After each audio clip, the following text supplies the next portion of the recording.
Here's what I do, buckaroos, and how the heck are you? Give me just a second as I try to make sure we're all on the same page. Anyway, we're not. Anyway, try this again.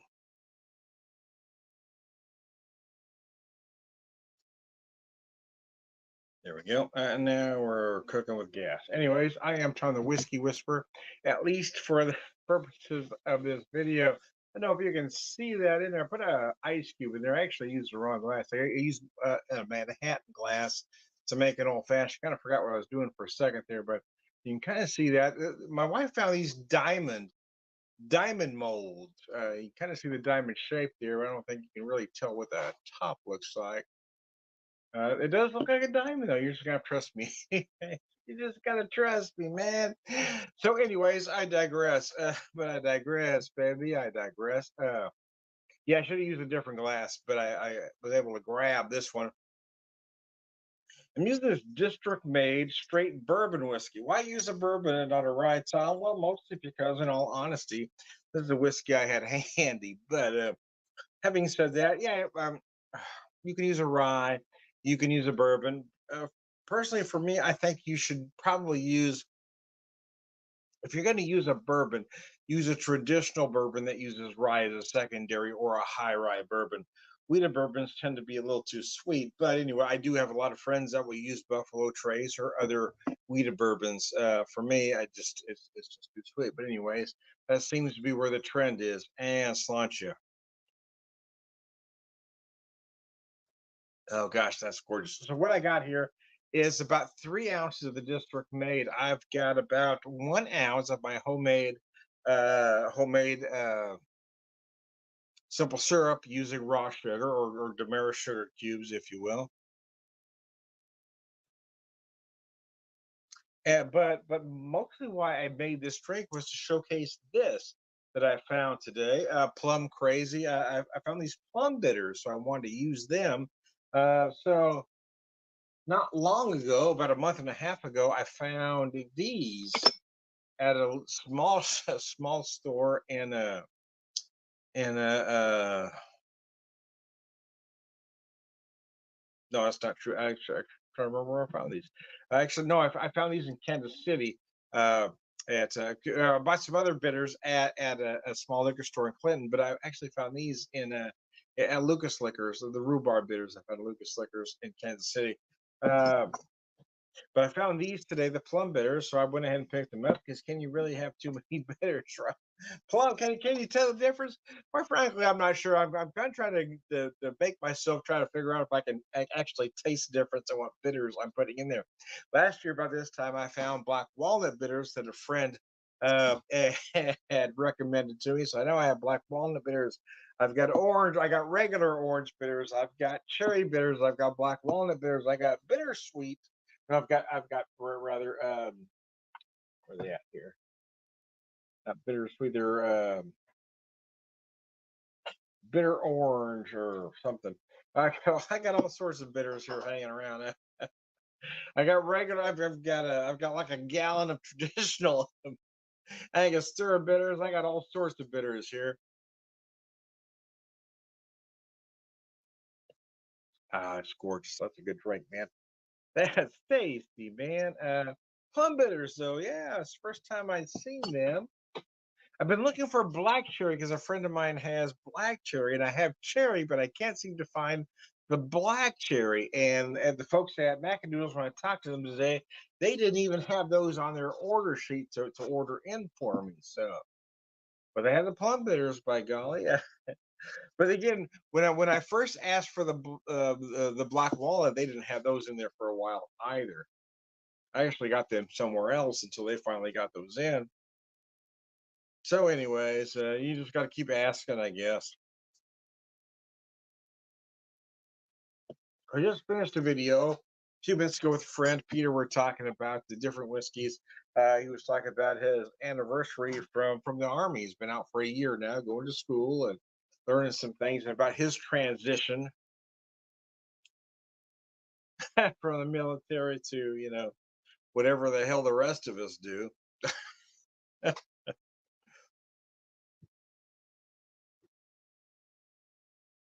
He was very smart, very intelligent guy. It is interesting talking to him about certain things because he's coming at it from a different perspective. So I love to hear that angle.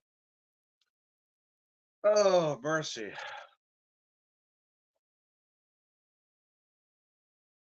mercy, mercy, mercy, baby, mercy. Anyways, anyways, I digress. And lunch. Here's to you. So the honest truth is why I use this particular whiskey is mostly because, in all honesty, I'm trying to work through some of the stuff that I've had around for a while. This one I picked up back around St. Patrick's Day, mostly because I hadn't seen it before. That was the main reason I bought it. There really wasn't any other reason than that. I never heard of it before. It was the first DC whiskey that I'd seen. I figured, what the hell? Let's give her a shot. And it is good. I had a good price on it. It's a 94 proof or 95 proof whiskey, I should say. Show you that there.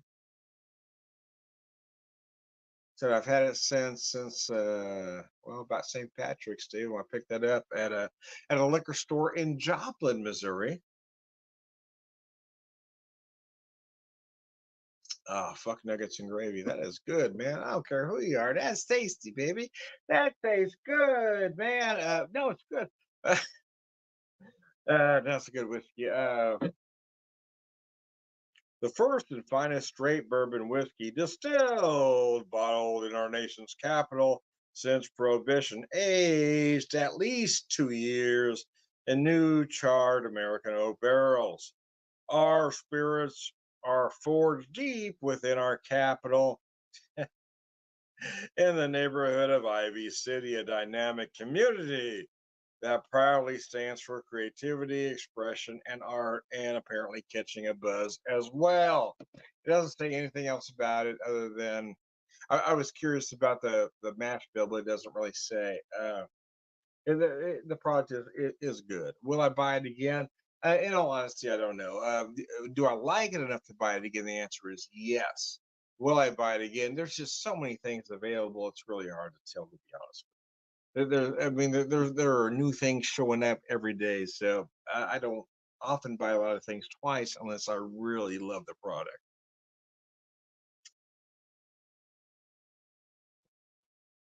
Unless there's something about that product that really stands out that make me think, oh yeah, I gotta have this one again. And this one is good. There's nothing wrong with it. There's nothing that says I shouldn't buy it again. It certainly is a quality product, and I would drink most of it neat, to be honest with you. Just again, I have a lot of bottles I'm working through. So well, what the hell? I just grabbed this one, kind of a random shake, to be honest with you. Wish I had a better answer, but that's all there is, man. That's all I got for you. Uh, so using my diamond shape in it. It looks like a diamond, Tom. I don't know what to tell you. Anyways, I digress.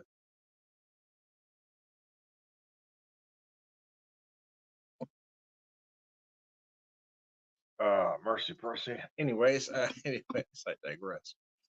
Yeah, yeah, I go through stretches, right? I go through stretches where I drink nothing but cocktails, and for a while, that's all I was doing. Now I'm kind of back in that other where I've been drinking nothing but whiskey neat. So I had to kind of force myself to make this cocktail because I've had these plum bitters that I just picked up today that really wanted to try something with. But yeah, I'm kind of in that mindset where I really want to drink nothing but neat whiskey. And as we head into the fall and winter, that's kind of where I go. Other than that, yeah, you're gonna see me go away from making any old fashions at all to making Manhattans. Manhattan to me is a fall winter cocktail, so I'm gonna quit making an old fashioned and start making more cocktails. So why did I make an old fashioned tonight? Because my wife made these. My wife bought me this nice diamond mold thing, so thought I ought to showcase the ice cube. And you don't put an ice cube in a Manhattan. So I mean, I have no other reason for making an old fashioned other than my wife bought me this nice thing, and I wanted to show an ice cube. That's all I got for you, man. Well, you might want something to make sense, but that's really all there is. She bought me this nice little diamond globe mold, so I had to make some diamond molds. But yeah, as we go into the fall, as the weather starts cooling off, because even though we are in the fall here, It has been unseasonably warm here. It's not usually this warm this late in the season. We usually start dipping into, if not the 60s, at the low 70s, but then when we're talking 90 and change here today, it's been hot.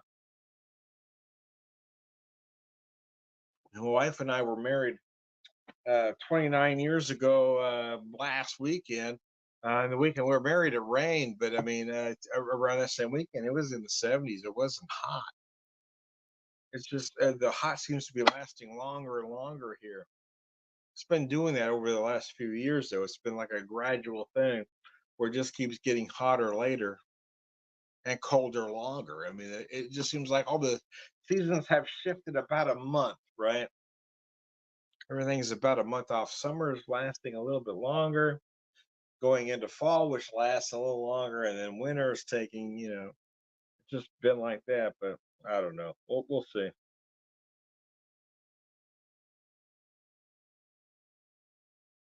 People tell me last winter was kind of mild. I don't know. It could be. I remember freezing my ass off, but I guess it could have been. I don't know. It depends on your recollections, I suppose. My worst recollection of winter, though, has to be 2007 when we had that serious ice storm here in the Ozarks. Here in Springfield, in particular, was just brutal that year. I still have nightmares and PTSD about that time. I do. I get nightmares, man, especially as we get in this when we hear about ice storms. Ice storms. When I just wake up, yeah, cold sweats, man. It's brutal. That ice storm was wicked, man.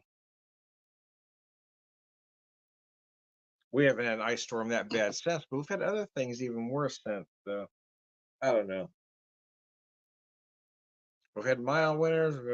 It's all about perspective, right? We've had winters with more ice. We've had winters with more snow, a lot of cold, where that doesn't necessarily produce either, other than bitter fucking cold.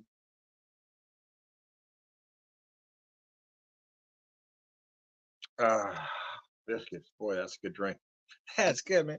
Plum. I'll be honest with you. I'm trying to tell the difference in the bitters. I'm not sure I can, to be honest with you, because typically I could tell you, I can taste this, I can taste that. I'm not sure I can tell the difference. Although popping the tops on the rhubarb and the plum, yeah, I can tell a difference. Or so I can taste the difference, but I can definitely smell the difference.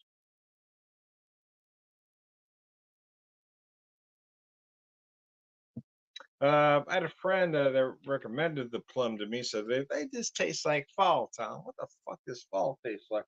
Uh, and as I popped the top and checked the aroma here, 'cause I said, when you say fall, what do you mean? You really can describe specific flavors, but as I take a whiff of this, I smell some plum, but I smell more spice. It feels like I'm smelling, yeah, fall spices.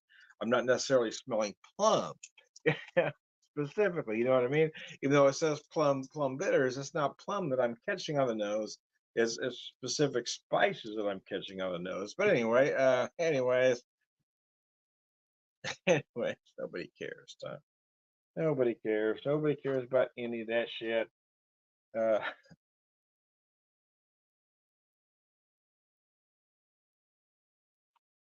Pour the rest of that in there, and a little bit that didn't fit in the glass. I'll pour the rest of it in there, fill that glass back up. Anyways, I digress, but I digress, man. But I digress, baby. I digress. I am Tom the Whiskey Whisperer. I don't know if I'll be back tonight or not. It kind of depends on how much this drink hits me. We're just gonna have to wait and see, man. Uh, there's a nice little ice cube in there, is it not? I am Tom the Whiskey Whisperer.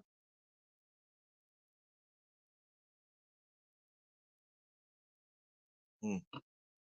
Yeah, that was interesting though. As I pop the top on this, I mean, it's just, well, when I drink this, it feels like fall. What does that mean? Well, I don't know. Fall. Yeah, okay, whatever. But as I took a whiff of the nose, trying to read these ingredients here. Gosh, I can't look at that.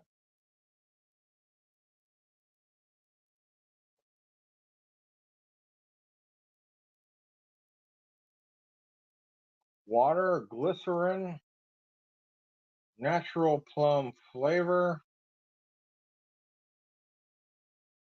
alcohol, all kinds of shit in these things. Why are we even using this stuff?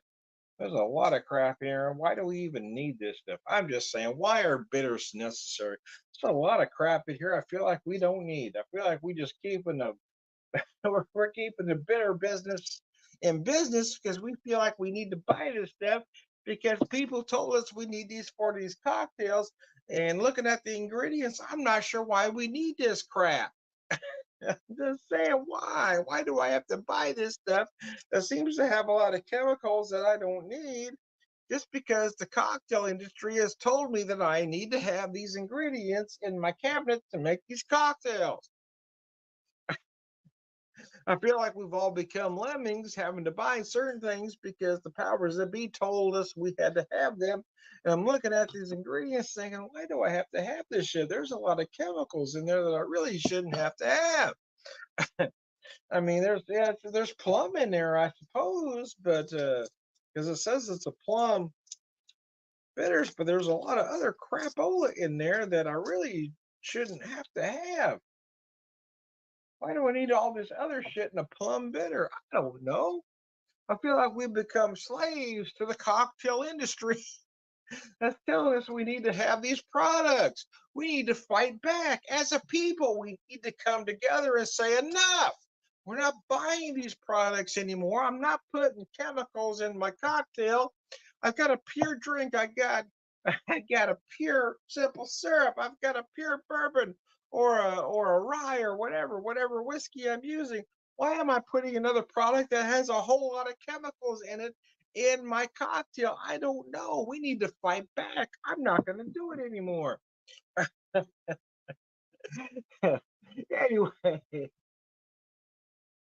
anyway, I'm gonna fight back. The man is telling us I have to have chemicals in my cocktail. I'm making a pure cocktail with good whiskey, with pure simple syrup. Why am I putting chemicals in my cocktail? No more bitters. I say, let's fight back. No more bitters. Say it with me. No more bitters. No more bitters. I am John the Whiskey Whisperer, Whiskey Evangelist. I'm That's gonna be my mantra. No more bitters. I'm gonna start mentioning ingredients and fucking bitters. I never looked at them before, but now that I started looking at the ingredients here, I'm disturbed a little bit. Water, glycerin. Why do I want fucking glycerin? Natural and artificial flavor. I'm using a fine whiskey. I'm using raw sugar. Why am I putting artificial flavor in my cocktail? I'm saying we need to fight back as a people. We need to come together.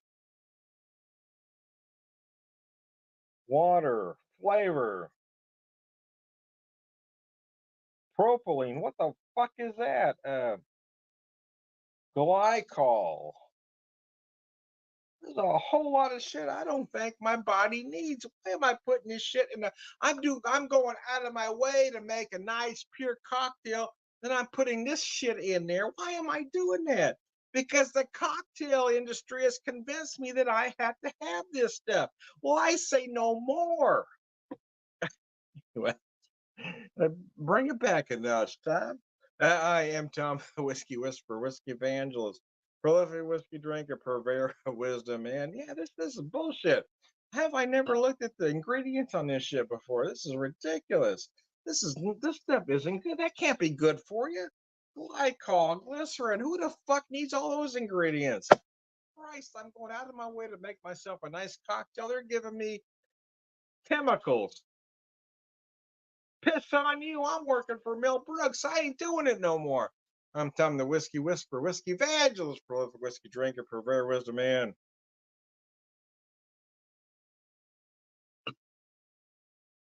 All around good guy.